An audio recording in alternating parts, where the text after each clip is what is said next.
Alhamdulillahirabbil alamin. Allahumma shalli ala sayyidina Muhammad wa ala ali sayyidina Muhammad. Bersyukur sekali hari ini dalam perjalanan kita untuk menikmati suasana bulan suci Ramadan. Kita hadir tentu saja dalam festival berkah Ramadan. Tepuk tangan untuk kita semua. Kita tentu saja berharap hingga sampai saat ini tentu saja kita semakin menikmati ibadah.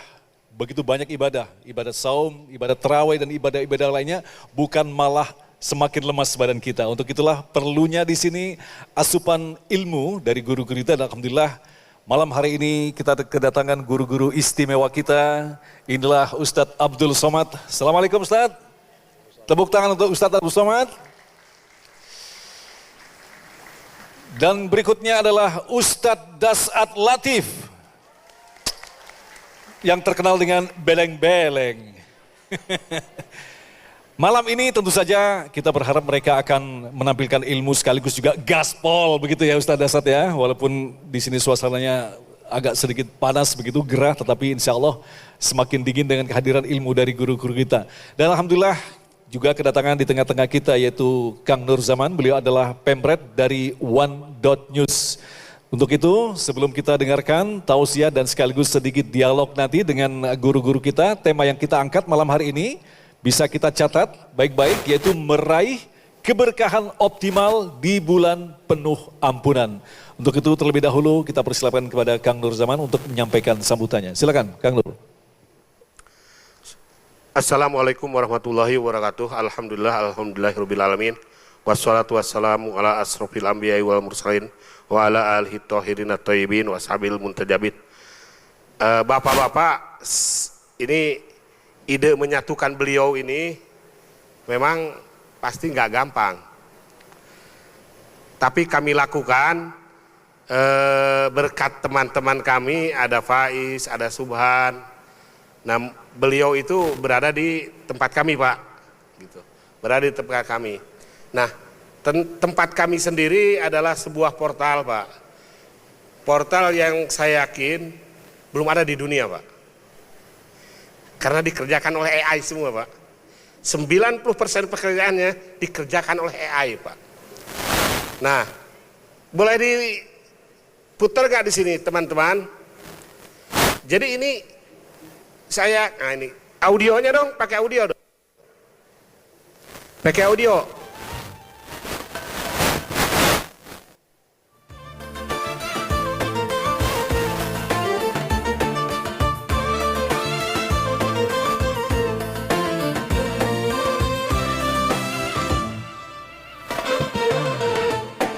One Dot News.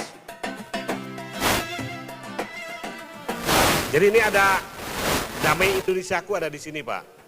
Ada, pokoknya ini portal ini kalau Bapak lihat, saya jamin belum pernah ada di dunia. Bukan di Indonesia aja, di dunia belum ada.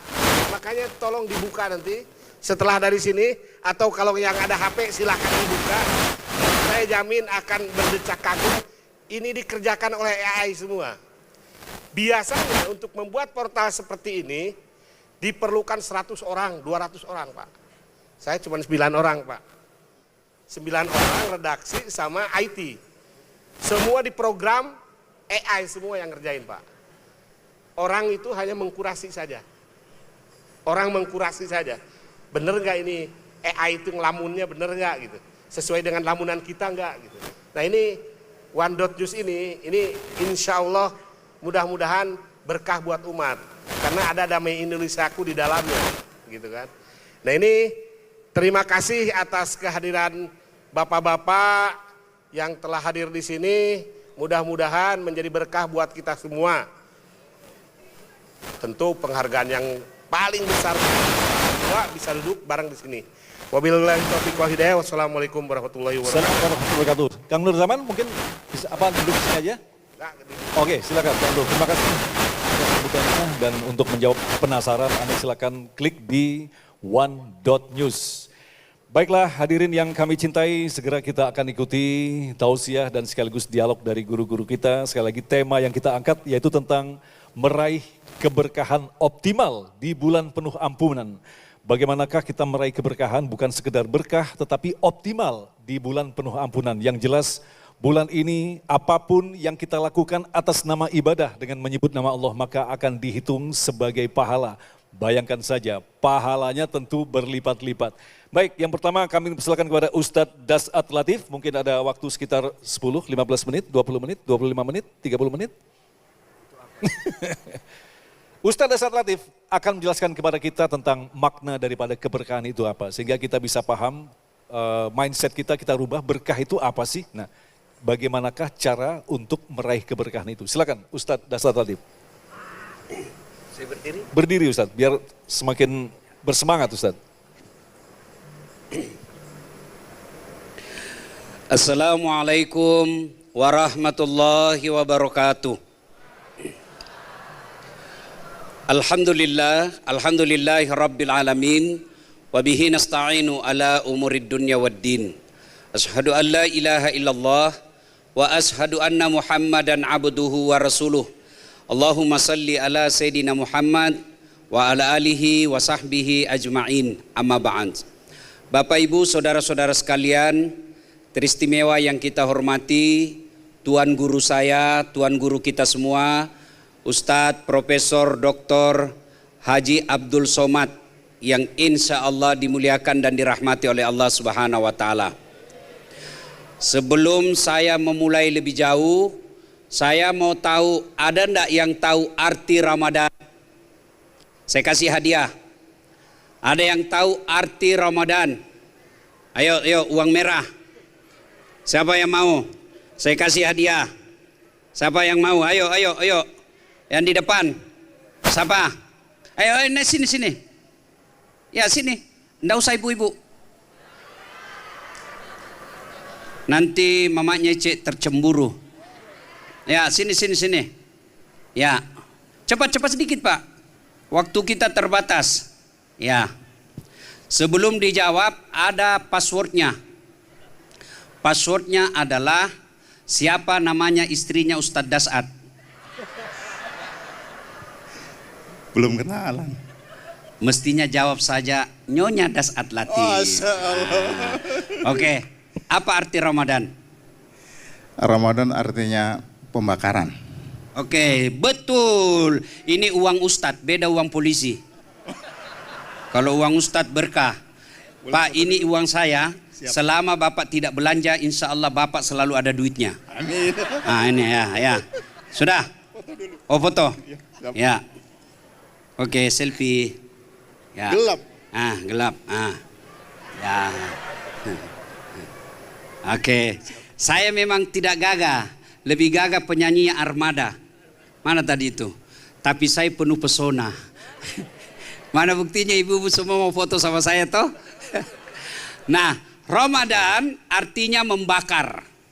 Dari 12 bulan Allah hadirkan satu bulan yang disebut Ramadan, panas membakar. Dan bulan Ramadan itu bulan ke-9 menurut kalender Hijriah. Ya Dedek, anak mahasiswa saya tanya, anak-anak kan sekarang semua mau dijelaskan. Pak Ustadz, katanya Allah Maha Pengasih, Allah Maha Penyayang. Kenapa Allah suruh kita puasa?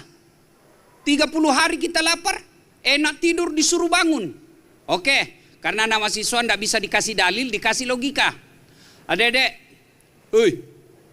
ibu-ibu, ada tahu namanya olahraga pedel? Apa? Pedel, apa? Ya itulah yang saya maksud, kan saya bukan atlet. Nah, adik-adik remaja, kalau kamu pakai bajumu sepak bola lah di sini di JIS, kamu pakai latihan 2 jam, bajumu penuh keringat. Besok kira-kira bajumu masih kau pakai enggak? Masih kau pakai enggak? Harus apa dulu? Kalau tidak dicuci kenapa? Kau pakai 1 hari? Enggak. Pakai 2 hari? Gatal. Pakai 3 kali? Kudisan. Mesti dicuci. Kenapa? Karena kalau di laundry, tidak dicuci pakaianmu, kau pakai, maka dia akan menghasilkan gatal-gatal. Maka pakaianmu selama 11 bulan, seolah-olah Allah katakan, Dasat, 11 bulan kau lupakan saya. 11 bulan kau tinggalkan saya. 11 bulan tidak beres solatmu, putus-putus. Wala tayasu min Allah. Jangan kamu putus asa. Saya laundry dosamu. Saya hadirkan 1 bulan, bulan suci Ramadan. Jadi ibu-ibu, justru sayangnya Allah, maka dikasih Ramadan. Supaya apa? Baju pakaian kita ini bersih. Dosa-dosa yang 11 bulan itu dibersihkan. Daripada nanti dicuci, dibersihkan di akhirat. Dan kalau dicuci di akhirat, tidak pakai sabun. Tapi apa pakainya? Api neraka. Maka Allah tidak mau cuci api neraka, dicuci pakai Ramadan. Pertanyaannya, apakah semua orang yang masuk Ramadan otomatis diampuni dosanya? Ayo Bu, apakah semua yang hidup di bulan Ramadan otomatis dapat ampunan Allah? Tidak, syaratnya 1, puasa. Kalau kamu mau saya cuci, Allah seolah-olah kata, Das'ad, kalau kamu mau saya ampuni dosamu, 1 kau puasa. Itulah sebabnya Nabi katakan, man shoma ramadana imanan wa ihtisaban ghufira lahu ma taqaddama min zambihi. Barang siapa yang berpuasa di bulan Ramadan dengan niat iman dan ikhlas, diampuni dosanya yang telah lalu plus akan datang. Itulah sebabnya akhir Ramadan kita rayakan kemenangan kita dengan beraidil fitri. Apa itu Aidil Fitri? Kalau diterjemahkan ke Indonesia, hari bersih, kembali menjadi suci. Kenapa? Sudah 30 hari di laundry, dicuci bajunya. 1, puasa. Tapi ingat, adik-adik, ada 2 jenis puasa kalau menurut binatang. 1, puasa ular. 2, puasa ulat. Ular puasa kapan? Ketika dia ganti kulit. Dia tidak makan, tidak minum tuh ular kalau ganti kulit. Sayangnya selesai puasa ganti kulit tetap jadi ular. Ini biasanya puasa politisi. Kalau Ramadan penampilannya kala-kala Ustadz Abdul Somad. Pakai gamis, pakai songkok, Assalamualaikumnya kental kayak 17 tahun dia di Mekah. Insya Allah, Assalamualaikum. Rapi, keluar masuk masjid, selesai Ramadan kesurupan lagi. Ini puasa ular. Politisi biasanya banyak begini. Politisi di negeri Konoha. Bukan di sini, bukan di sini. Nah, yang kedua, jangan kau pancing-pancing saya. Yang kedua, puasa ulat. Adik-adik, ulat itu puasa. Kapan? Ketika dia menjadi kepompong. Tapi hebatnya, setelah jadi kepompong, dia jadi apa? Dia jadi kupu-kupu. Dan apa itu kupu-kupu, Bu? Hebatnya kupu-kupu. 1 sampai detik ini, tidak ada kupu-kupu datang ke pasar makan toge. Apa dia hisap itu kupu-kupu, Bu? Apa? Saripati madu. Berarti yang kalau Ramadan suka makan yang haram, kau melanggar. Kau tidak lihat ini rambu-rambu. Saya lihat Pak. Kenapa kau langgar? Saya tidak lihat Bapak. Kenapa kau tidak lihat saya? Bapak sembunyi di tikungan. Mana SIM-mu? Ini Pak. Mana rim? Ini Pak. Mana STNK ini? Lengkap. Saya tilang kau. Kenapa Bapak tilang saya? Lengkap. Hah, kau pembohong. Maksudnya apa? Itu jaketmu Honda, mobilmu Yamaha. Itu polisi film India. Kalau polisi Indonesia mengayomi, melindungi, melayani masyarakat. Ini gaspol atau rem-rem? Gaspol atau rem-rem? Kau menghasut lagi saya. Dedek, jadi kalau mau puasa yang baik, itu puasanya ulat. Jangan kembali menjadi seperti kembalinya. Sebelum Ramadan, jilbabnya masih sempit-sempit. Main pedal boleh. Mau saya dong. Boleh. Tapi ibu-ibu jangan campur sama laki-laki. Ini olahraga boleh deh. Islam tidak melarang perempuan olahraga, tapi jangan campur lakinya orang. Pakai jilbab, betul dia pakai jilbab. Masalahnya jilbabnya sempit. Apa sih itu celana itu yang melengket di sini? Apa namanya itu, Bu? Ya, legging. Dia tipis betul. Warnanya lagi warna kulit. Waktu masih begini ada roknya, tapi sampai di sini roknya. Waktu masih berdiri aman. Begitu pungut bola, hancur amal kami. Maka orang yang main olahraga seperti ini, tadinya sebelum puasa, keluar Ramadan, puasanya sudah jilbabnya longgar. Itu yang disebut mau mendapat ampunan. Kalian anak muda, kalau Robi sepeda boleh, tapi jangan pula kau pakai celana yang sempit betul sampai kelihatan. Jangan ketawa, saya serius ini. Dia bilang tidak ada nafsu, lihat, hati-hati. Sekarang banyak laki-laki nafsu sama laki-laki. Iya, maka waktu sebelum puasa dia pakaiannya sempit-sempit. Saya sepeda juga pakai longgar. Orang bilang enggak matching, enggak ada urusan matching atau tidak. Yang penting saya nyaman dan tidak melanggar syariat. Jadi adek-adek boleh kau sepeda, tapi jangan pakai yang pakaian seperti itu. Pakai selama ini, masuk Ramadan, selesai Ramadan, dia menjadi kupu-kupu. Itulah yang disebut puasa yang berhasil. Sampai jam berapa? Ibu-ibu, puasa boleh ibu, tapi sayangnya banyak puasanya hanya menahan lapar dan minum. Puasa ada lebih tinggi daripada siam. Apa namanya? Saum.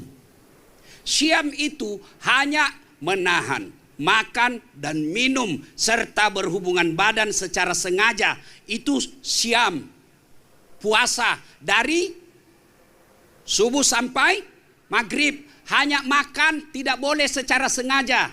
Kalau tidak sengaja boleh. Misal pagi-pagi hari kedua Ramadan terbiasa sarapan. Jam 7 bubur ayam. Satu mangkok habis. Astagfirullah, saya puasa, lanjutkan. Lupa. Ternyata jam 9 datang lagi. Bubur ayam. Saya puasa, lanjutkan. Yang penting betul lupa. Tengah hari bakwan. Saya lupa. Lanjutkan. Tapi keterlaluan kalau 3 kali kau lupa. Boleh. Atau berhubungan badan secara sengaja. Batal. Kalau tidak sengaja, tidak batal. Tapi rasanya tidak sengaja ya. Masa tidak sengaja? Saya hilaf Ustaz. Batal. Tapi ingat, ada orang yang puasa, kata Nabi, dia tidak mendapat apa-apa kecuali lapar dan dahaga. Ada orang puasa, tapi gosip tetap jalan. Bahkan dia pegang tasbih itu, tasbih digital. Dia pegang tasbih sambil puasa, tapi gosip tetap jalan. Ada orang lewat, dia ikuti ujung rambut sampai ujung kaki. Dia tidak gosip, tapi mulutnya dong. Itu tidak mendapat apa-apa kecuali lapar dan dahaga. Satu, adik-adik. Adik-adik. Satu, puasa. Kalau mau diampuni Allah.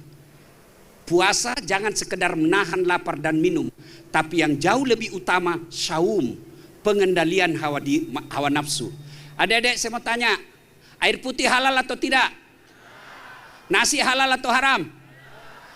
Siang Ramadan halal atau haram? Halal, tetap halal, tapi tahan maghrib. Artinya apa? Orang yang hebat puasanya, jangankan yang haram, yang halal saja mampu dia tahan. Nasi halal, air halal, tapi ditahan. Kenapa? Maghrib baru boleh. Anggota DPR, kepala dinas, menteri, boleh enggak pamer-pamer kemewahan di medsos? Boleh, setelah seluruh rakyat Indonesia juga mapan dan kaya. Ini tidak, rakyat kita masih susah lapangan kerja. MBG aja masih nipu-nipu. Jangan kau kompori saya, ha? Pamer-pamer, hai guys. Apa? Itu namanya dia puasa ular. Pengendalian hawa nafsu. Ibu-ibu, laki marah-marah, pengendalian hawa nafsu. Suami marah, sabar. Ibu-ibu, bapak-bapak, istri ngomel. Ibu-ibu, suami marah, sabar. Bapak-bapak, istri marah, sabar. Ibu-ibu, suami kawin lagi. Nah, enggak mau sabar dia. Sabar, Bu. Ibu. Bu. Mau enggak gampang masuk surga? Serius. Ikhlaskan suami kawin lagi. Kata istri saya, banyak jalan menuju surga Ustadz. Memang banyak, tapi macet. Bu. Inti puasa, sabar. Pengendalian hawa nafsu. Bertengkar dianjurkan. Ketika kita puasa, orang maki kita. Maaf, saya lagi puasa. Itulah hebatnya puasa. Pengendalian hawa nafsu. Bapak-bapak, istrimu ngomel, diam. Istri saya kalau ngomel, Ustadz kenapa jalan terus? Jarang di rumah, baru datang istirahat 1 jam, pergi lagi. Saya tidak marah, saya peluk sambil menyanyi. Tiap malam engkau ku tinggal pergi. Bukannya aku sengaja. Demi kau dan si buah hati, terpaksa aku harus begini. Selesai. Berhenti dia marah. Masih marah juga. Ku peluk sambil saya buka bajuku menyanyi. Insaflah wahai manusia. Berhenti dia. Ibu-ibu juga kalau marah suamimu ngomel. Jangan balas. Sabar sambil menyanyi. Pulangkan saja aku pada ibuku, atau lihatlah tanda bekas tampar sering kau lakukan, menutupi. Samakah aku yang dijual hingga sesukamu?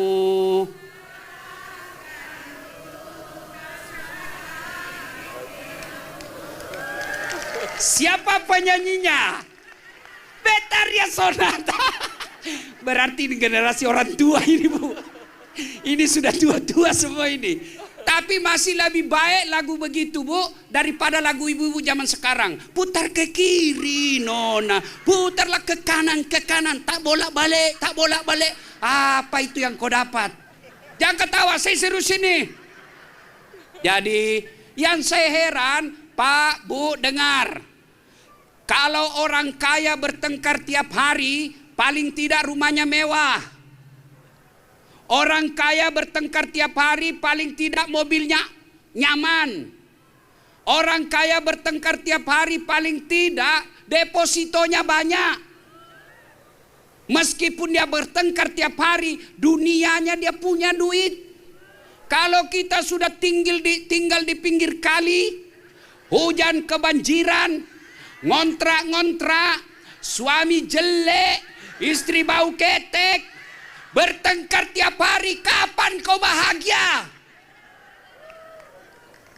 Paling tidak kalau kita lihat orang kaya, tapi kita suami istri sabar dan saling menghormati, kita masih bisa peluk istri. Memang dia kaya, tapi kita punya kebahagiaan. Ini yang jadi masalah, bertengkar tiap hari, hamil lagi.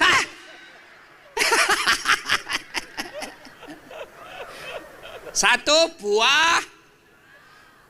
Jadi, Bu, kalau orang berhasil puasanya, suami istrinya pandai pengendalian hawa nafsu.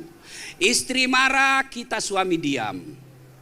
Dan ibu-ibu, Pak, ini rahasia. Ini bapak-bapak nih rahasia kenapa perempuan suka ngomel. Jangan kasih tahu yang tidak datang ya, ini rahasia. Kata Nabi, 2 penyebab perempuan suka ngomel. 1, jarang dipuji. Langsung dia bilang betul. Iya toh? Maka dalam Islam untuk memuji istri boleh bohong. Kau makin cantik sayang. Meskipun dia tahu kita bohong, dia tetap senang. Yang jadi masalah, istrimu jarang kau puji, tetanggamu selalu kau puji. Betul. 2, perempuan suka ngomel karena jarang kamu kasih hadiah. Coba, kasih hadiah. Bapak pulang kantor 2 hari baru datang, bawalah hadiah meskipun itu nasi bungkus. Dek, saya singgah tadi belikan kamu nasi bungkus. Kok tiba-tiba saya ingat kamu dan ini nasi kamu senang, saya hadiah untuk kamu. Dan itu istri pasti senang kasih hadiah. Dan hadiah paling disenang perempuan. Coba ndak percaya, saya tanya. Ibu-ibu, biar suami tidak pulang yang penting ada kau dengar, uangmu dia cari. Yang jadi masalah, kamu jarang puji, jarang kasih hadiah, lalu kau mau jadi istrimu seperti Khadijah. Oh ibu, saya pernah suatu ketika pulang ceramah lama sekali. Saya pulang kasih hadiah Mama Nyece, istri saya, emas, gelang dan kalung. Lumayan agak tebal. Dia terharu dan dia bilang, Ustadz terima kasih. Orang tuaku saja belum pernah memberiku hadiah sebesar ini. Beberapa hari kemudian saya duduk-duduk, tiba-tiba dia datang. Dia lempar di depan saya. Ternyata palsu. Saya bilang, di manalah saya mau dapat belikan kau emas besar begitu. Meskipun itu emas palsu, tapi cintaku murni 24 karat. Oke, kita lanjutkan setelah pesan berikut ini. Tepuk tangan sekali lagi, Ustadz Dasat Latif. Wow, luar biasa sekali. Silakan diminum dulu Ustadz. Itu tadi beliau telah menjelaskan kepada kita tentang apa yang dimaksud dengan Ramadan. Ternyata begitu banyak pelebarannya, luar biasa sekali ya. Dari Ramadan sampai juga tentang istri, tentang apa lagi tadi? Arcok begitu ya. Nanti akan kita dalami di segmen tanya jawab. Ya, tentu saja kita masih bersama Festival Berkah Ramadan, yaitu dari persembahan Bank Jakarta, membantu mengelola tabungan lebih terencana dan kemudahan transaksi digital dengan Jack One Mobil dan mempersiapkan kebutuhan masa depan seperti tabungan haji, umroh, dan pendidikan anak. Selanjutnya, Ustadz Abdul Somad akan melanjutkan lagi. Kalau tadi sudah kita pahami apa itu Ramadan atau terminologi daripada Ramadan, lantas bagaimanakah kita mampu melakukan optimalisasi amalan-amalan di bulan Ramadan? Silakan, Ustadz.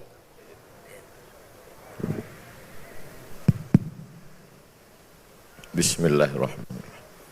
Assalamualaikum warahmatullahi wabarakatuh. Apa kabar Bapak Ibu semua? Alhamdulillahi Rabbil Alamin. Allahumma salli ala Sayyidina Muhammad wa ala ali Sayyidina Muhammad. Semoga kita semua mendapatkan syafaat Nabi Muhammad sallallahu alaihi wasallam. Amin ya Rabbal. Ada 4 mikrofon di depan. 1, 2, 3, 4. Tapi mikrofon ini warnanya sama, mereknya sama, harganya sama, dibeli toko yang sama. 4 mikrofon. Di antara 4 mikrofon ini, mana mikrofon yang paling berkah? Yang paling berkah adalah mikrofon yang dipakai oleh Ustadz Dr. Dasat Latif. Kenapa? Karena mikrofon itu sudah 30 menit dipakai untuk menyampaikan dakwah. Maka di antara 4 mikrofon ini, 4 mikrofon yang nomor 2 itulah yang paling berkah. Jelas? Jelas makna berkah? Sudah jelas? Masih bingung? Oke, saya kasih contoh kedua. Ini ada kain sarung. Ini ada kain sarung. Ini ada kain sarung. Mereknya sama, Asatis. Di situ juga ada kain sarung, ada kain sarung. Mana kain sarung yang paling berkah? Kain sarung yang paling berkah yang dipakai Ustadz Das'ad Latif, karena tadi dipakai sholat maghrib, sholat isya, sholat tarawih, dan dipakai ceramah. Sementara kain sarung yang Ustadz Somad baru dipakai tadi sekarang. Tadi waktu sholat maghrib, isya masih pakai celana. Yang pakaiin sarung satu lagi hanya dipakai untuk tidur.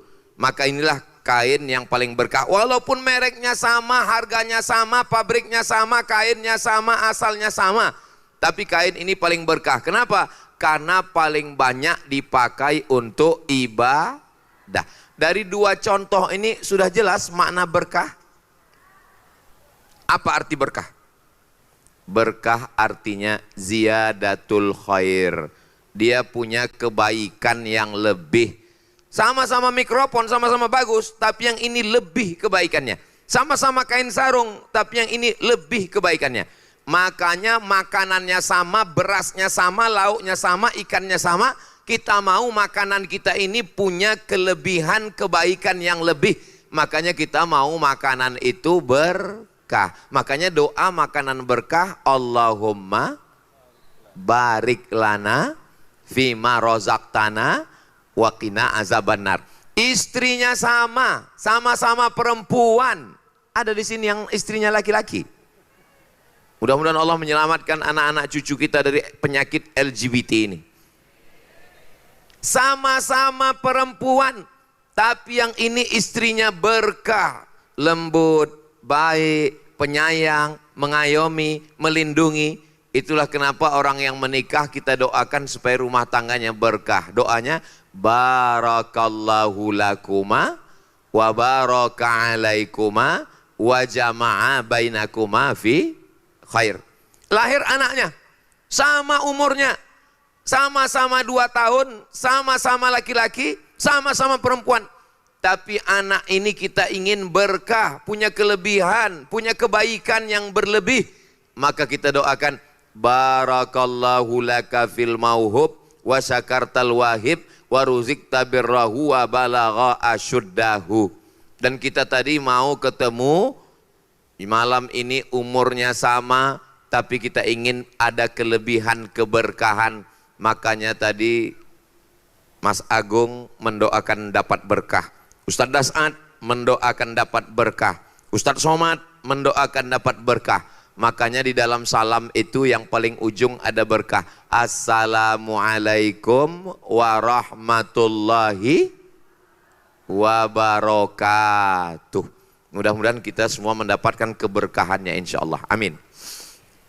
Mikrofon berkah, kain sarung berkah, makan berkah, anak berkah, suami istri berkah, umur sama-sama umur 50 tahun. Satu ini umurnya, saya tanya tadi Ustadz Das'ad, Ustadz Das'ad di Jakarta sampai hari apa? Nanti saya sampai tanggal 10 tetap di Jakarta, lalu kemudian pergi ke sana, lalu kemudian pergi ke sana, lalu kemudian pergi ke sana. Saya dalam hati, Ustadz Das'ad ini pergi ke sana apa istrinya nggak marah? Cuman saya nggak nanya. Tadi dibukakannya rahasianya. Ternyata ada lagunya. Nanti lagu itu mau saya coba juga pulang ke rumah.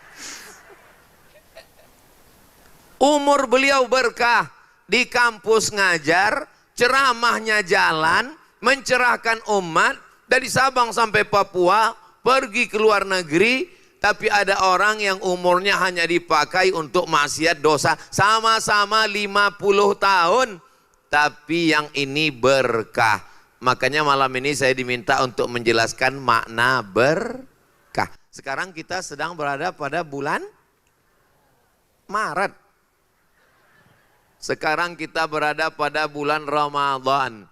Bagaimana supaya Ramadan ini berkah? Maksud tidak sama seperti bulan yang lain. Ada kelebihannya, ada keutamaannya, ada nilai plusnya. Yang selama ini malam cuman maghrib, isya, tidur. Tapi di malam-malam Ramadan, tarawih, Sudah sholat tarawih? Witir. Habis itu tadarus. Habis itu tidur sejenak untuk istirahat supaya jangan sampai besok enggak bertenaga. Nanti malam bangun lagi. Sholat sunat wudhu, sholat sunat taubat, sholat sunat tahajud, sholat sunat hajat. Habis itu beristighfar, habis itu makan sahur. Malamnya sama-sama 12 jam. Tapi malam kita insya Allah berkah. Dari penjelasan saya tentang berkah ini bisa difahami? Yang enggak paham, angkat tangan, saya jelaskan sekali lagi. Alhamdulillahi Rabbil Alamin. Maka selalu kita minta kepada Allah Subhanahu wa Ta'ala, berikanlah berkah. Dan kalau saya ketemu dengan orang, barakallahu laka. Dan kalau saya ketemu dengan orang, barakallahu laka fi ahlika. Dan ketika berdoa kepada Allah, Allahumma anzilir rahmata wassalamata wal barakah. Ya Allah, turunkanlah keselamatan, kerahmatan dan keberkahan. Punya ilmu, ilmunya berkah. Amin. Ustadz, saya nggak ngerti ilmu fikih, nggak ngerti ilmu hadis, nggak ngerti ilmu tafsir. Ilmu kamu apa? Ilmu saya ilmu ini tanda mikrofon kurang berkah ini. Saya ngertinya cuman ilmu multimedia Pak Ustadz. Yang mestinya dikerjakan 100 orang, tapi hanya dengan 9 pegawai bisa kami buat dengan memakai AI. Ini berkah. Maka channel kita jangan lupa subscribe, like, share, and comment. Mudah-mudahan dapat keberkahan karena isinya dakwah. Ada TV, tepuk tangannya saya tengok ragu-ragu nih. Tepuk enggak ya? Tepuk enggak? Ada TV yang isinya maksiat, dosa, tontonannya tidak baik, membuka aurat, melihatnya orang malah ingin berzina. Tapi ada yang isinya menenangkan hati, yang bertengkar menjadi berdamai. Apa namanya? Damai Indonesiaku. Maka insya Allah ini termasuk tontonan yang bisa dijadikan tuntunan. Mudah-mudahan apa yang diberikan Allah Subhanahu wa Ta'ala kepada kita semuanya berkah insya Allah. Amin. Kira-kira umur ini bisa ditambah ulang atau enggak? Idza jaa ajaluhum, kalau ajal sudah sampai, la yastakhiruna sa'atan, enggak bisa dikurangi, wala yastaqdimun, enggak bisa ditambah, enggak bisa dikurangi. Sama seperti botol air minum ini 300 ml, enggak bisa ditambah, enggak bisa dikurangi. Tapi isinya bisa dirobah. Ibu umurnya 40, enggak bisa ditambah. Bapak umurnya 50, enggak bisa ditambah. Tapi isinya bisa dirobah atau enggak?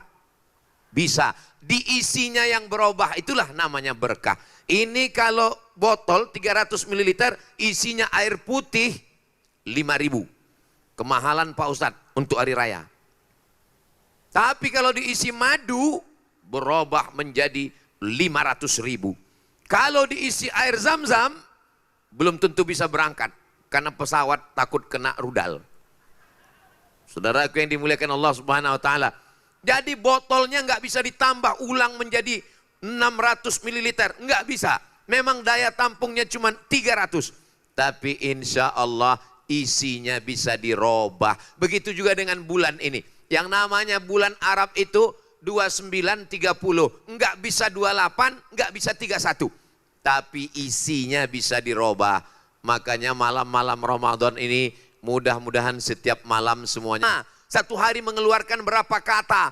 Tapi ada lidah yang mengucapkan ghibah, namimah, gosip, adu domba, fitnah, hoax. Tapi ada lidah yang berkah. Kenapa? Karena isinya adalah sodakoh. Salatullah, salamullah, ala toha Rasulillah. Salatullah, salamullah, ala yasin habibillah.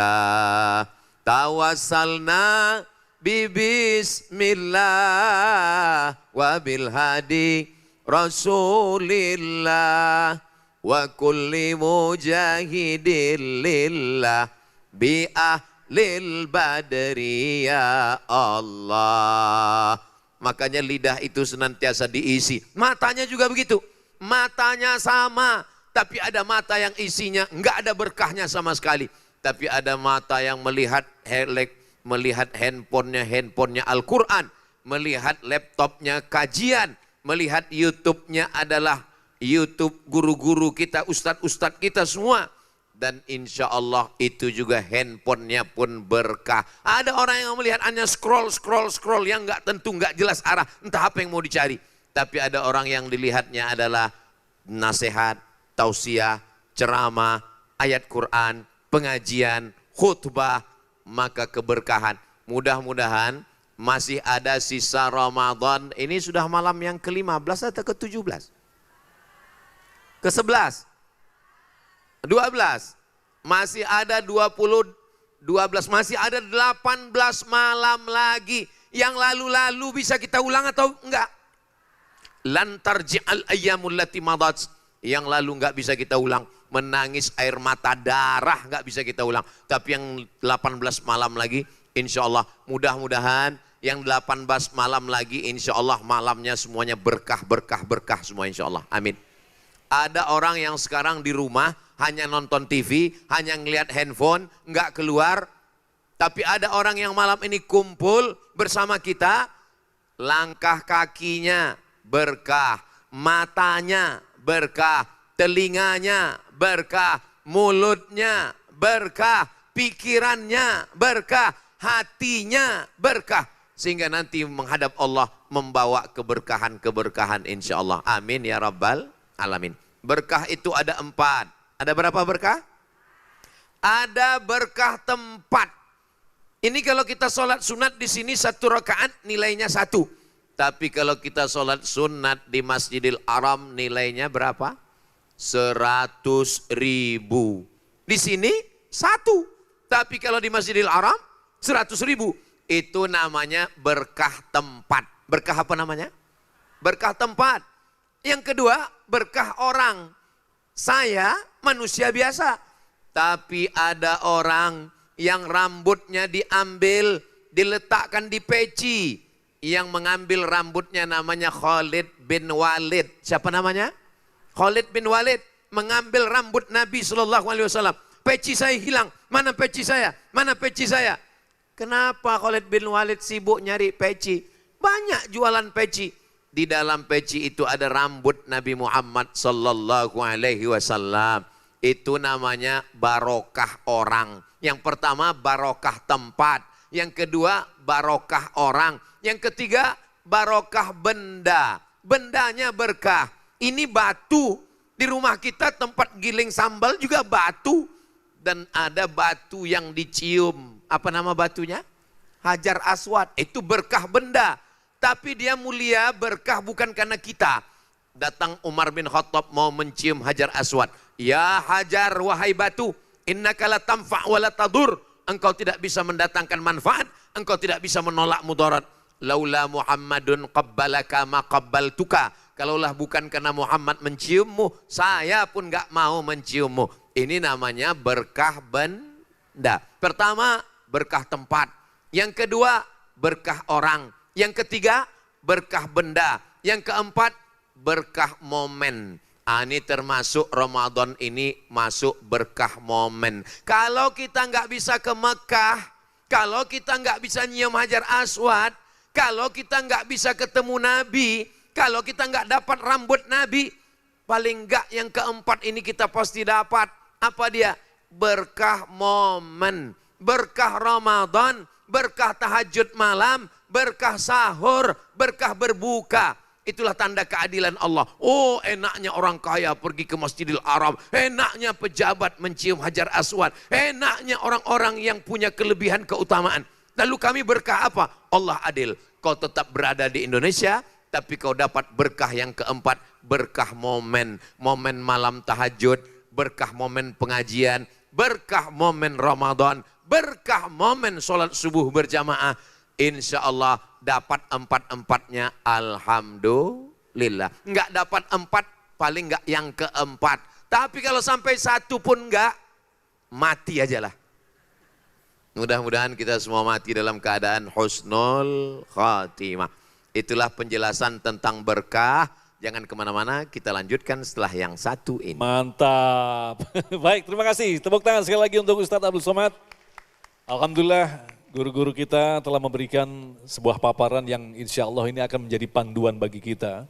Tentu saja ketika Allah mempertemukan kita di tahun-tahun mendatang di bulan Ramadan, artinya Allah masih memberikan kesempatan kepada kita untuk memperbaiki kualitas keimanan kita. Nah, tentu saja untuk memperdalam tema yang sangat menarik ini berkaitan dengan meraih keberkahan optimal di bulan penuh ampunan. Jangan lupa bagi Anda yang dilebihkan hartanya, ada istilahnya bersedekah, kemudian beramal, sodako dan sebagainya. Untuk itu kami ajak untuk bisa bergabung bersama Bank Jakarta yang menyediakan fasilitas yaitu Jakwan Mobile, sekaligus mempersiapkan kebutuhan masa depan seperti gabungan haji, umroh dan pendidikan anak. Anda bisa melakukan transaksi melalui Bank Jakarta.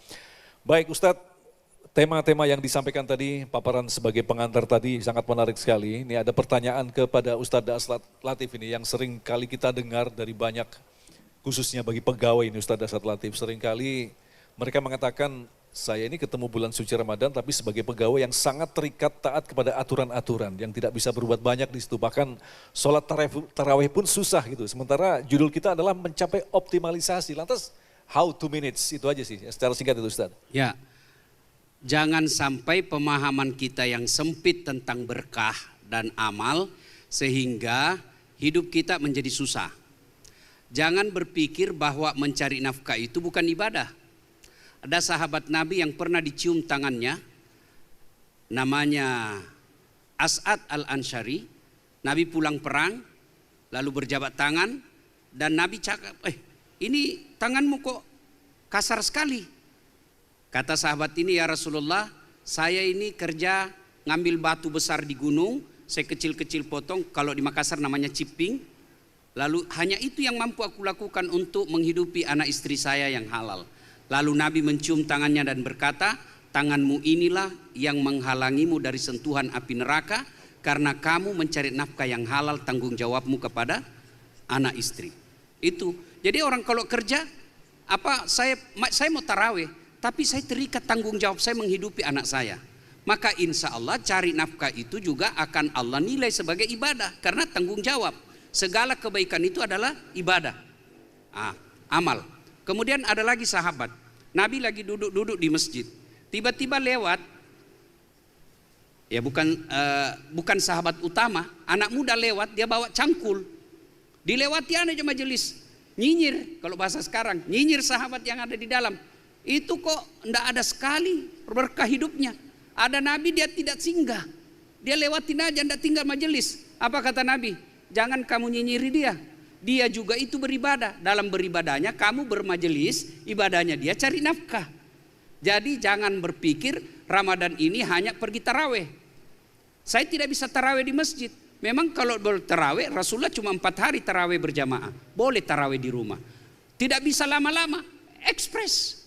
Allah tahu kok kita lagi cari nafkah, kita mau tinggal ke kantor, kita mau tinggal di masjid itikaf, tapi ada kewajiban lain yang tidak bisa ditinggal. Maka cari nafkah adalah bagian daripada ibadah. Wallahu a'lam. Bayangan kita kan bahwa setiap Ramadan itu sangat teratur sekali. Minggu terakhir, 10 hari terakhir kita harus di masjid, Bang. Itu yang saya maksudkan tadi. Ya. Ternyata banyak muncul Ya pertanyaan boleh. seperti itu. Sekarang kan ada kecenderungan, alhamdulillah zaman saya kecil belum populer itu itikaf. Sekarang ini karena adanya medsos mulai populer itu itikaf. Itikaf datang ke masjid, ada yang tertidur mungkin, paling tidak kita sudah hargai. Datang ke masjid. Dan Allah rahasiakan, Mas Agung, kenapa Allah rahasiakan Lailatul Qadar itu tidak disentuhkan tanggalnya, malam misalnya ditentukan 27, maka orang culas bisa menang di situ. Oh dia tungguin malam 27 saja dia datang. Ini politisi-politisi pencitraan yang begini kan, dia tunggui hanya malam 27. Maka Allah rahasiakan. Kenapa? Supaya terbuka peluang untuk semuanya dapat. Wallahu a'lam bishawab. Pencitraan berarti nggak dapat berkah dong. Pencitraan itu sebenarnya bahasa agamanya munafik.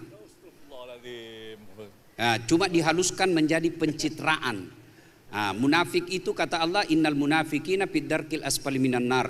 Orang munafik itu tempatnya nanti di keraknya neraka. Dalik. Nah, orang munafik itu jelas sekali kriterianya, operasionalnya. Satu, kalau dia berkata bohong. Nah itu sudah kalau kita lihat aja politis, oh keraknya neraka nanti ini ditempati. Dan bahayanya kalau politisi bohong, tobatnya susah. Waduh. Kenapa? Dia harus minta maaf satu negara. Dia menyatakan secara terbuka. Apalagi kalau dia ambil duit triliunan. Oh ini gembira, berarti banyak korbannya di sini. Paling semangat mak ini. Ya. Oke. Ustadz Abdul Somad, mungkin kita perlu mendapat satu contoh yang sangat real. Orang yang benar-benar telah mendapatkan keberkahan itu seperti apa sosoknya? Laqad kana lakum fi Rasulillahi uswatun hasanah. Tidak ada contoh model tipe yang di atas Nabi Muhammad SAW. Maka berkah hidupnya itu Nabi SAW tidak ada waktunya yang kosong. Sampai-sampai dia mengajarkan kita keluar dari toilet, ghufranaka, ampunkan saya, beri saya ampunanmu. Hadis ini muskil, problem. Kenapa keluar dari toilet, WC kok minta ampun? Ternyata lisan ini diciptakan gunanya untuk berzikir. Di dalam toilet nggak boleh nyebut nama Allah.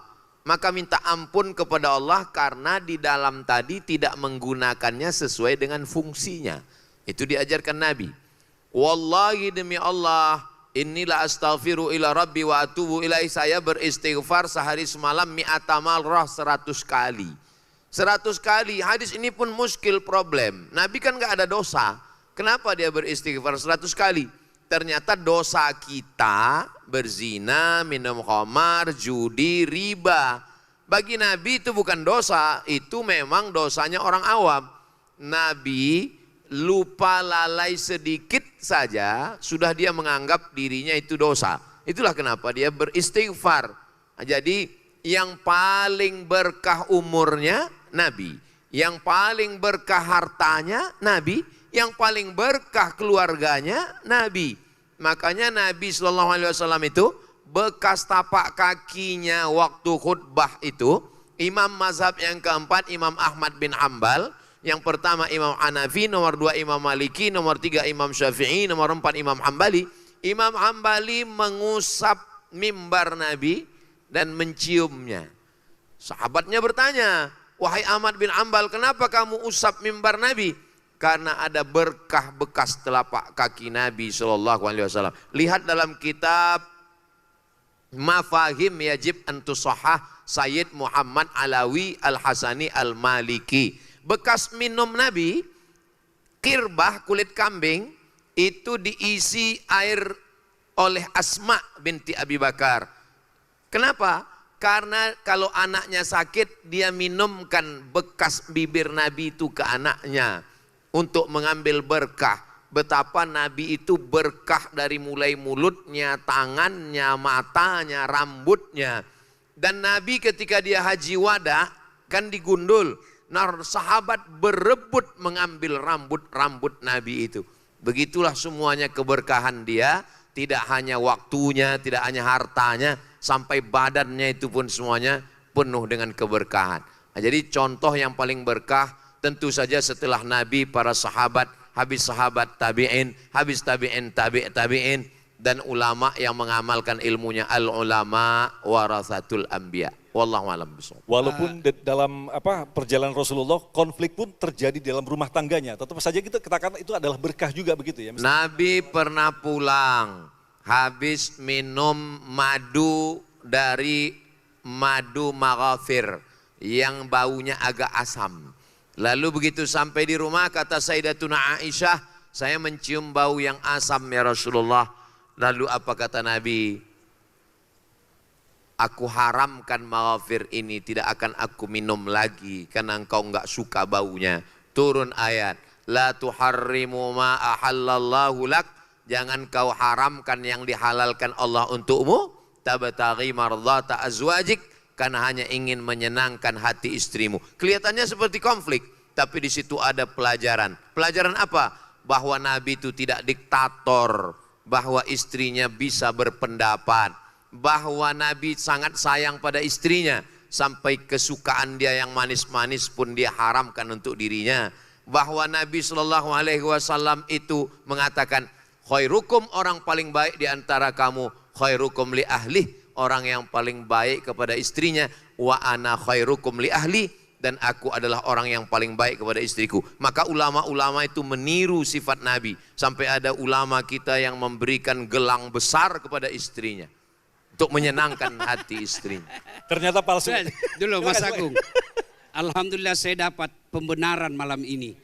Tuan Guru Ustadz Abdul Somad, saya itu kalau pergi umroh, saya selalu berusaha ceramah di pelataran depan Masjid Nabawi. Allah. Pikiran saya apa? Saya bilang di sinilah Nabi pernah berdakwah, telapak-telapak kaki Nabi lah dan sahabat sini.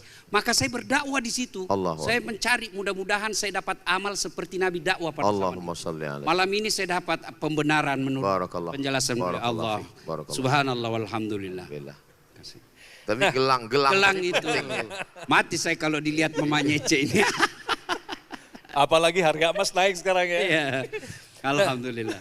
Mungkin bisa ke Ustadz Dasta, tadi seperti yang dijelaskan oleh Ustadz Somad tadi bahwa keberkahan itu dari tempat, orang, benda, momentum. Ya. Maka muncullah istilah apa yang disebut dengan kita mengambil wasilah di situ. Tawasul begitu ya, mengambil kebaikan. Tetapi seringkali di belakangan ini salah diartikan. Jadi bahwa maka dia justru memuji bendanya daripada yang mengantarkan dia kepada Allah. Nah, bagaimana? Ya, makanya masyarakat kita, saya ya, kan tidak semua juga masyarakat kita, umat kita paham yang begini. Hanya karena melihat leluhur, akhirnya begitu. Maka saya setiap, misalnya kan ada jamaah ustadz, minta keberkahan, air.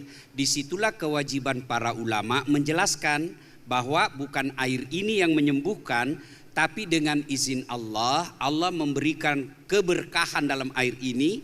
Apa bedanya dengan tongkatnya Nabi Musa? Tongkat Nabi Musa itu benda, tapi Allah menitipkan kekuatan dan keberkahan dalam kayu itu sehingga bisa membuat faedah dan membelah lautan. Jadi kita sebagai ulama, penceramah, memberikan pemahaman kepada masyarakat bahwa ini benda tidaklah ada apa-apanya kecuali datang pertolongan dari Allah. Seperti batu tadi yang kita dengar penjelasan guru kita Ustadz Abdul Somad, Umar bin Khattab katakan, kalau saya tidak lihat Nabi menciummu, saya tidak mencium kamu. Kamu tidak bisa membawa faedah, tidak bisa membawa mudarat. Maka saya lakukan karena Nabi menciumnya. Nah itu ya, saya kira kewajiban kita pendakwah menjelaskannya. Ya. Ustadz Somad, mungkin pada saat kita hidup di era Rasulullah, kita akan jelas mendapatkan jawaban yang sangat jelas karena Rasulullah sendiri yang menjawab. Apalagi sekarang kita adalah orang akhir zaman yang secara fisik memang jauh tahunya di situ. Maka tidak heran banyaklah muncul orang-orang yang justru mengagumi sosok-sosok tertentu, mungkin apa kewalian yang di sini yang diangkat. Nah, Ustadz Somad bagaimana istilahnya mengomentari hal ini? Artinya mereka justru lebih kepada walinya daripada mengambil wasilah daripada Rasulullah itu, Ustadz. Ada kitab ditulis oleh Imam Saraj At-Tusi. Judulnya kitab Al-Luma'. Al-Luma' diambil dari kata Al-Lam'u, kilauan cahaya-cahaya. Lalu kemudian di dalam kitab itu ditahqiq, diteliti oleh Syekh Abdul Halim Mahmud, Grand Syekh Al-Azhar Kairo Mesir. Di dalam buku itu diceritakan bagaimana orang-orang yang disangka sebagai wali. Ini adalah wali Allah. Ini wali Allah. Lalu kemudian seorang guru membawa murid-muridnya untuk ketemu dengan wali Allah. Ayo murid-murid kita ketemu wali Allah. Sampai ke dalam masjid itu, tiba-tiba guru yang bawa muridnya tadi mengatakan, ayo kita pulang. Ini bukan wali Allah. Kenapa guru? Karena saya lihat dia tadi meludah di dalam masjid. Batal cerita keramat-keramatnya itu karena perbuatannya bertentangan dengan syariat Islam. Karena meludah dalam masjid hukumnya haram. Maka perbuatan dia sudah melanggar aturan sunnah Rasulullah Sallallahu Alaihi Wasallam. Datang satu murid lagi mengadu kepada gurunya. Guru, saya setiap zikir di waktu malam, tiba-tiba malaikat-malaikat datang membawa makanan. Dan saya pesta tiap malam makan bersama malaikat yang turun itu. Kata gurunya, saya besok mau ikut ke pesta makan itu. Lalu gurunya ikut. Begitu mereka duduk berzikir, datang dari langit membawa makanan. Kata gurunya, coba lihat ke bawah. Begitu dilihat ke bawah, ternyata dari pinggang ke bawah kakinya kaki keledai. Yang turun itu bukan malaikat tapi jin. Dan gurunya membukakan hijab, ternyata yang disebut makanan itu hanyalah kotoran-kotoran keledai. Jadi ada wali Allah, ada wali setan. Dulu dua, wali Allah, wali setan. Sekarang ada satu lagi, wali band. Kota. Wali kota, wali murid, wali nikah. Yang jelas Ustadz Dasan ini salah satu dari wali Ece. Karena dia anak perempuan dia. Saya nggak bisa jadi wali karena anak saya tiga-tiga laki-laki.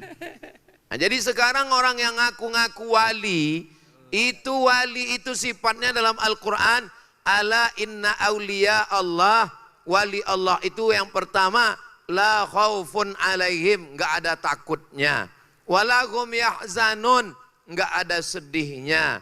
Lalu kemudian mereka ini adalah orang-orang alladzina amanu, beriman, wa kanu yattaqun, dan bertakwa. Tidak takut, tidak sedih, beriman dan bertakwa. Nah, itulah wali-wali Allah SWT. Sekarang banyak wali medsos, banyak wali hoax, membranding diri, ngaku wali. Wali-wali itu malu kalau diketahui karomah-karomahnya. Makanya Syekh Abdul Qadir Al-Jilani dalam kitab Sirrul Asrar, rahasia di atas rahasia, mengatakan wali-wali Allah itu ketika dia dapat karomah kejadian yang aneh-aneh, dia seperti maaf perempuan yang pertama kali menstruasi, malu kalau sampai diketahui karomahnya. Sekarang malah ngaku-ngaku bisa terbang, bisa itu, bisa ini. Beberapa wali melakukan perbuatan makruh biar supaya terhijab. Karena dia banyak ibadah sunat, maka Allah angkat hijab.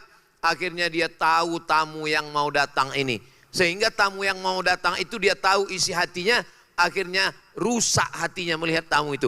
Maka dia sengaja melakukan perbuatan makruh atau meninggalkan satu perbuatan sunat biar supaya tertutup kembali untuk menjaga hatinya. Nah, sekarang orang sengaja untuk ngaku-ngaku tahu isi hati orang lah, tahu begitu beginilah. Bagaimana Imam Ibrahim bin Adham ketika pulang kampung, dia dinyatakan orang wali Allah, tangannya dicium. Dia datang sekali lagi pulang kampung, dia sengaja pakai pakaian orang biasa, biar supaya dia tidak terlalu dimuliakan Allah.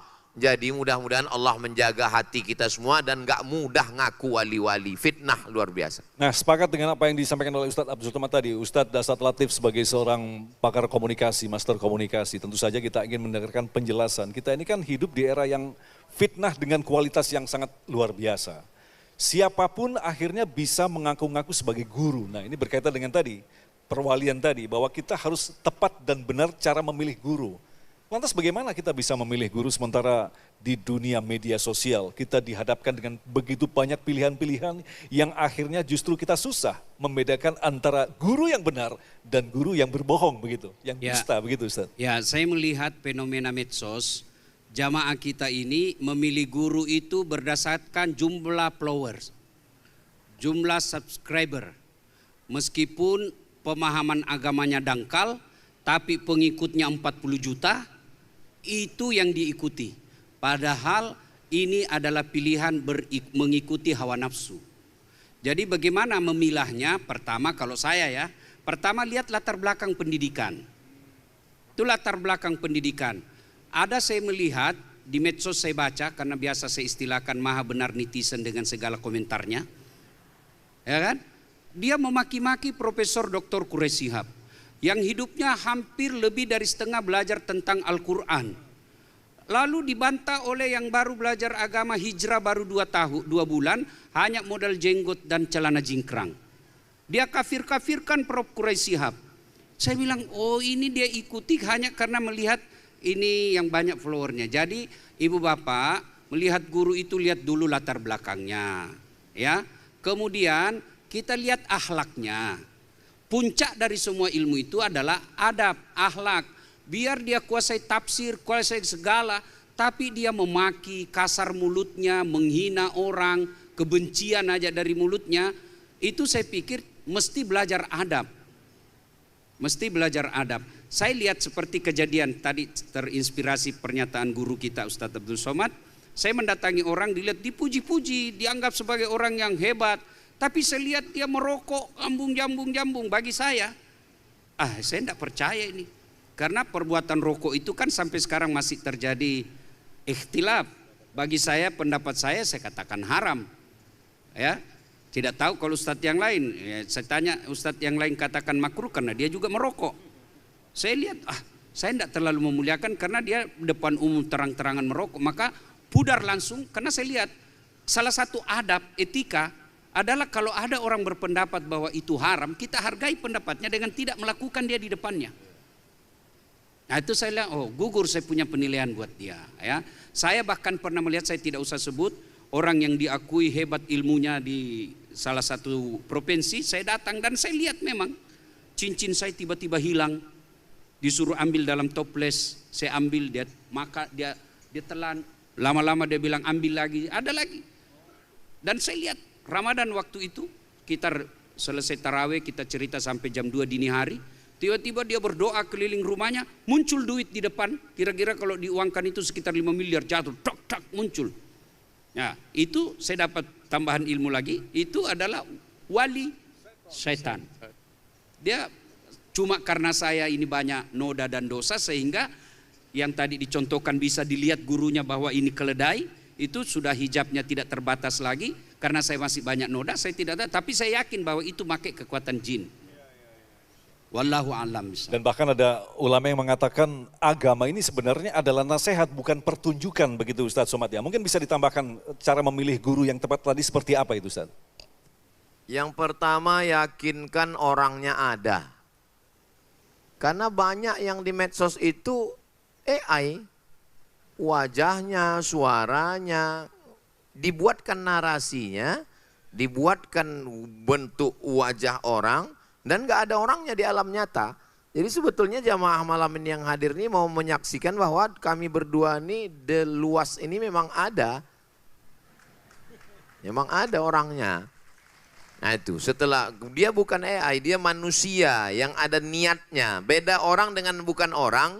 Kalau orang tuh ada niatnya, yang dinilai itu kan dari niat. Innamal a'malu bin niat.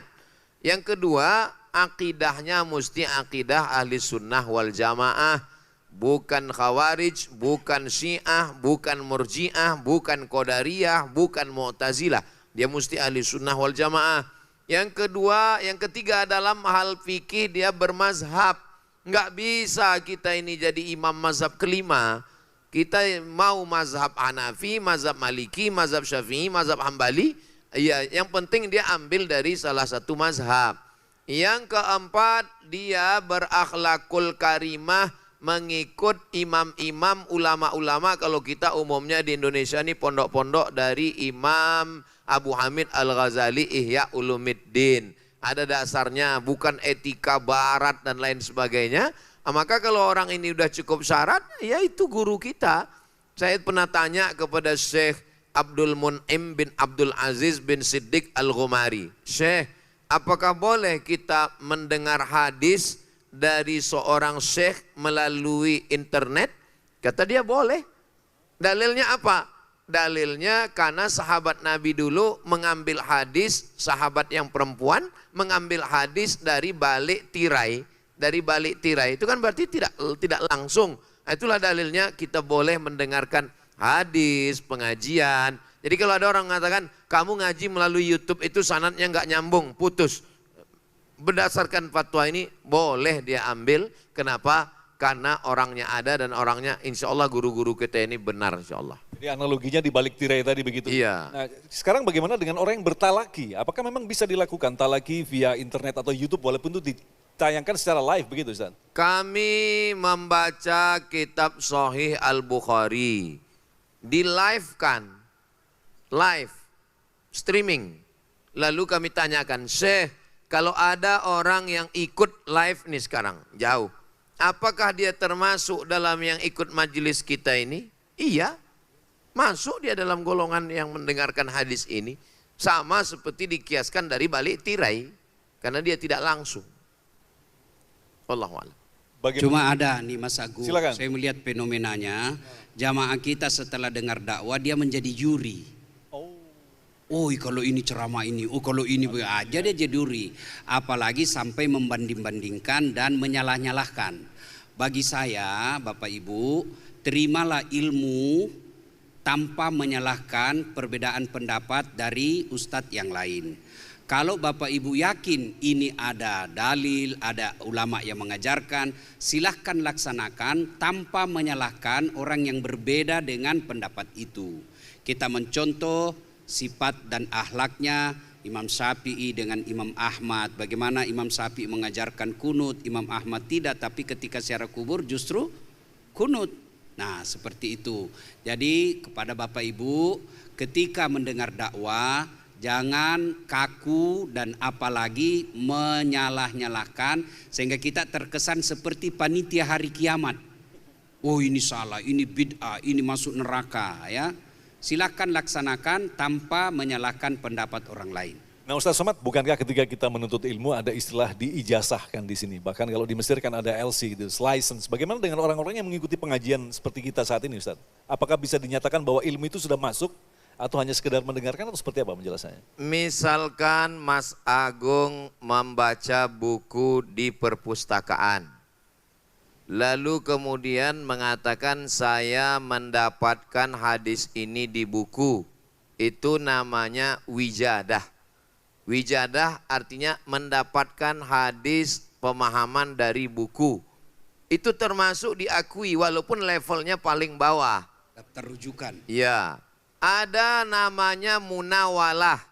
Munawalah ada seorang Habib Kiai menyerahkan buku ke Mas Agung. Mas Agung, ini buku saya. Maka Mas Agung sudah dapat ilmu isi buku itu. Namanya munawalah. Ada namanya munawalah bil ijazah. Menyerahkan buku sekaligus ijazah. Saya serahkan buku ini ke Mas Agung dan saya ijazahkan isinya. Itu namanya munawalah bil ijazah. Ada namanya qiraah. Qiraah itu Mas Agung membacakan hadis ke Mas Agung membacakan hadis ke guru. Lalu gurunya ngangguk-ngangguk. Mas Agung bawa buku lalu bacakan hadis. Arba'in. Innamal amalu binniyat wa innamal likulli imri'in ma nawa faman kanat hijratuhu ila Allah wa rasulih fa hijratuhu ila Allah wa rasulih faman kanat hijratuhu ila Allah ila dunya yusibuha aw imra'atin yankihuha fa hijratuhu ila ma hajara ilaih. Lalu gurunya ngangguk. Itu namanya qiraah. Mas Agung membacakan kepada guru. Ada namanya sama. Gurunya membacakan, Mas Agung mendengar. Saya membacakan hadis. Saya bacakan, ya ma'syaras syabab man istata'a minkumul ba'ata falyatazawwaj fahinnahu aghaddu lil basar wa ahsanu lil farj wa man lam yastati' fa alaihi bisawm fa innahu lahu wija. Maka itu namanya sama. Mendengar langsung dari guru. Level yang paling tinggi sama. Di bawah sama qiraah. Di bawahnya munawalah, ijazah. Yang paling bawah wijadah. Jadi jangan sangka orang baca buku itu lalu dia mengatakan, aduh saya ini nggak dapat ilmu. Dapat ilmu walaupun levelnya paling bawah. Demikian. Artinya semua orang memiliki kesempatan begitu ya untuk mendapatkan ilmu walaupun tidak secara langsung diijazahkan oleh guru yang kita baca atau kita dengar begitu Ustadz ya. Baik Ustadz Dasat Latif, kembali ke tema kita tentang masalah keberkahan ini. Kita tahu bahwa manusia itu kan diciptakan berbeda-beda. Ada kualifikasi, kemudian ada levelnya, ada bentuk tubuhnya, ada kadar rezekinya, kadar kekayaannya. Nah bagaimana pertanyaan kita mampu memaksimalkan dengan kadar-kadar yang diberikan oleh Allah itu? Saya punya ilmu tapi tidak punya harta, maka saya maksimalkanlah ilmu saya berkah. Bagaimana caranya? Saya dakwah. Kemana-mana saja saya dakwah. Ada orang tidak punya ilmu, tapi punya harta. Maka hartanya lah itulah yang digunakan untuk mencari keberkahan. Saya selalu istilahkan, orang kaya jalan satu-satunya yang bisa membuat hidupmu cepat masuk surga, itu hanya dengan kekayaanmu. Kenapa? Kamu tidak mungkin datang majelis seperti ini. Ada tidak miliarder di sini? Berarti pintu untuk masuk melalui tablik tidak mungkin. Ya, ada orang tidak punya ilmu, tidak punya harta, tapi dia punya tenaga. Tenaganya lah dia maksimalkan. Dia aktif menjadi panitia pembangunan masjid, dia aktif untuk angkat-angkat barang. Itu ada punya ilmunya, ada juga dia punya seperti dijelaskan tadi. Dia tidak punya, tapi dia punya ilmu desain grafis. Dia bantulah pembangunan masjid membuat desain. Jadi istilahnya Romai Rama, banyak jalan menuju surga. Kalau istilahnya Prof. Quraisy Shihab, Allah tidak menanyamu 4 tambah 4 sama dengan berapa, karena choice-nya hanya 8. Tapi Allah akan menanyamu 8 itu kamu dapat dari mana. Boleh 7 tambah 1, boleh 9 kurang 1, sesuaikan dengan apa yang Allah berikan. Bagi dokter, maksimalkan cari keberkahan itu dengan doktermu. Bagi ustadz, maksimalkan mencari keberkahan itu dengan memanfaatkan ilmu keustatannya. Bagi penyiar, maksimalkan untuk mendapat keberkahan itu dengan menyiarkan kebaikan. Wallahu a'lam bishawab. Baik, Ustadz Somad, ada yang perlu ditambahkan? Silakan. Baik, mungkin kita masih punya waktu. Kami berikan kesempatan untuk 1 pertanyaan dari jamaah. Silakan, angkat tangan. Yang depan, yang belakang. Ada? Ada, oke, ada 1 di situ. Mungkin mic-nya bisa saya ke sana ya. Baik, kita 1 pertanyaan dari jemaah. Silakan, mungkin bisa maju ke depan. Sini Mas. Di depan kamera mungkin. Oke. Baik, langsung di sini saja. Kameranya dari situ. Oke, assalamualaikum. Perkenalkan Ustadz Abu Somad. Ustadz nama saya Ahmad. Jadi saya ingin bertanya, kan apa tadi namanya yang Hanafi, Hambali, Syafi'i, mazhab. Nah, mazhab itu kan ada banyak ya Ustadz ya? Ada 4. Nah, dalam kehidupan ini Pak Ustadz, saya kan awam ya. Jadi saya kadang bingung. Nah ya, kayak misal apakah kita bisa misalkan dalam bamil udu kita milihnya mazhab Campuran berarti maksudnya. ya, dan dalam memilih keputusan kita milih mazhabnya yang menurut kita menguntungkan kita. Ya, terima kasih. Assalamualaikum. Waalaikumsalam, kenapa grogi? Terima kasih. Mungkin Ustadz Somad bisa menjawabnya. Tepuk tangan untuk pertanyaan yang baru saja disampaikan. Jadi bagaimanakah kita harus bersikap terhadap begitu banyaknya madhab? Ketika kita menentukan keputusan madhab mana yang harus kita ambil, atau ada istilah madhab campuran begitu. Pakai madhab siapa begitu Ustadz, silakan. Kalau ormas di Indonesia, Nahdlatul Ulama berpegang kepada mazhab Syafi'i dengan tetap menghormati mazhab Hanafi, Maliki, dan Hambali. Begitu bunyinya. Kemudian Muhammadiyah memakai mazhab Hanafi, Maliki, Hambali, Syafi'i dan melakukan tarjih di antara mazhab. Makanya ada namanya di Muhammadiyah itu majelis tarjih. Saya ceramah ke Brunei Darussalam, sebelum ceramah dikasih tahu Ustadz Somad, kalau Ustadz ceramah di sini pakai mazhab Syafi'i, karena di sini kami pakai mazhab Syafi'i. Tapi dalam beberapa masalah kami pakai mazhab lain. Contoh, bayar zakat fitrah pakai mazhab Hanafi, bayarnya pakai uang. Artinya apa? Sholatnya mazhab Syafi'i. Tapi pada saat pembayaran zakat fitrah, kenapa pakai mazhab Hanafi? Lebih efisien dikasih pakai uang. Karena kalau dikasih beras, rumah dia sudah ada beras. Kalau beras terlalu banyak, beras nanti dijualnya juga lagi untuk dapat duit. Adapun zaman dulu kenapa pakai gandum? Karena dulu pakai barter. Kalau banyak dapat gandum bisa ditukar dengan kain. Zaman sekarang kalau orang dapat beras 3 goni, nggak mau orang tukar kain. Tetap dijual dengan harga lebih murah. Maka lebih efisien pakai uang. Dan ada hadis pendukungnya dalam mazhab Hanafi. Ughnuhum lihadzal yaum buatlah mereka mampu hari ini. Membuat mereka mampu itu tidak hanya dengan beras, tapi juga dengan uang. Nah, kalau tidak terdesak betul, jangan pindah mazhab. Kenapa? Karena kalau kita mencela-mencela pindah-pindah itu, nanti ujungnya mempermain-mainkan mazhab, namanya tatabbu' rukhas. Tatabbu' rukhas, ngambil yang enak-enaknya, rusak nanti niat lillahi ta'alanya. Ambil contoh begini. Ustadz, kemarin saya nikah nggak pakai wali. Kenapa kau nggak pakai wali? Karena saya pakai mazhab Hanafi. Dalam mazhab Hanafi, perempuan bisa menikahkan dirinya. Udah, dia bilang nggak pakai wali, dia pakai Hanafi. Udah, pas malam, kau nggak sholat witir. Menurut mazhab Hanafi kan sholat witir wajib. Saya Syafi'i Pak Ustadz. Kemarin, tapi kau waktu nikah tuh kau pakai Hanafi. Enggak masalah witir nih saya. Udah, habis itu dia sentuhan sama istrinya. Kau nggak wudhu lagi. Saya Hanafi. Karena bersentuh itu kalau nggak, makna bersentuh itu nggak batal. Yang batal itu maaf, kalau jima baru batal. Kalau bersentuh nggak batal. Oh iya. Terus pas kurban, rapat kurban.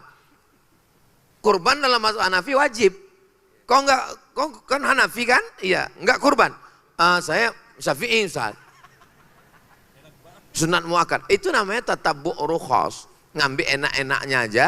Padahal kita beribadah ini tujuannya wa ma umiru illa liya'budullah mukhlishina lahuddin. Kesimpulannya, beribadahlah satu mazhab, tapi dalam beberapa hal yang memang darurat atau ada maslahat, boleh. Ambil contoh tentang zakat fitrah tadi. Wallahu a'lam. Baik, terima kasih guru-guru yang kita cintai yang telah memberikan ilmu yang sangat luar biasa sekali. Tepuk tangan sekali lagi untuk Ustadz Dasat Latif dan Ustadz Abdul Somad yang insya Allah akan terus diberikan ilmu, diguyurkan ilmu oleh Allah sehingga kita terus menantikan hikmah-hikmah dari apa yang telah disampaikan tadi. Dan sebagai penutup kita akan aminkan bersama doa yang akan ditutup oleh Ustadz Abdul Somad.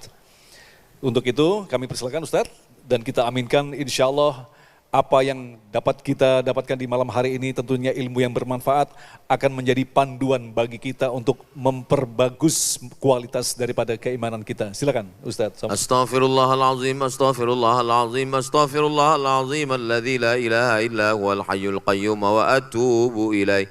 Allahumma barik lana fi arzaqina, berikan berkah pada rezeki kami. Wa barik lana fi ahlina, berikan berkah pada pasangan hidup kami. Wa barik lana fi ahlina wa auladina, berikan berkah pada keturunan kami. Wa barik lana fi ashabina, berikan berkah pada sahabat-sahabat pergaulan kami. Wa barik lana fi asatidatina, berikan berkah pada ilmu yang disampaikan guru-guru kami. Wa barik lana fi umurina, berikan berkah pada usia yang kau titipkan pada kami. Allahumma innaka afuun, engkau maha pemaaf, tuhibbul afwa, cinta kepada maaf. Fa'fu anna, maafkanlah segala silap salah kami. Allahumma tawil umara ulama'ina, panjangkan umur para ulama kami supaya kami mendapatkan keberkahan ilmunya. Ya Allahu ya Rabbal Alamin. Rabbana fir lana dzunubana, ampunkan dosa kami, wali abaina, ayah kami, wali ummahatina, ibu kami, wali azwajina, pasangan hidup kami, wali dzurriyyatina, anak keturunan kami, wali man hadarana, semua yang hadir di majelis ini dan yang mengikuti kajian ini. Ya Allahu ya Rabbal Alamin. Rabbana taqabbal minna salatana, terima salat kami, wa siyamana, puasa kami, wa qiyamana, qiyamul lail kami, wa qira'atana, bacaan Quran kami, wa hajjana wa umratana, haji dan umrah kami, wa tammim taqsirana, sempurnakan segala kekurangan kami, waqtim bis salihati amalana, tutup umur kami dengan husnul khatimah, kama jama'tana fi hadhihi al-lailah fajma'na ma'al habibil mustafa fi jannatikal ula. Sebagaimana engkau kumpulkan kami di hari baik, bulan baik ini, kumpulkan kami nanti di tempat terbaik surga bersama orang paling baik Nabi Muhammad sallallahu alaihi wasallam. Rabbana atina fid dunya hasanah wa fil akhirati hasanah wa qina adzabannar. Wa sallallahu ala sayyidina Muhammad wa ala alihi wa sahbihi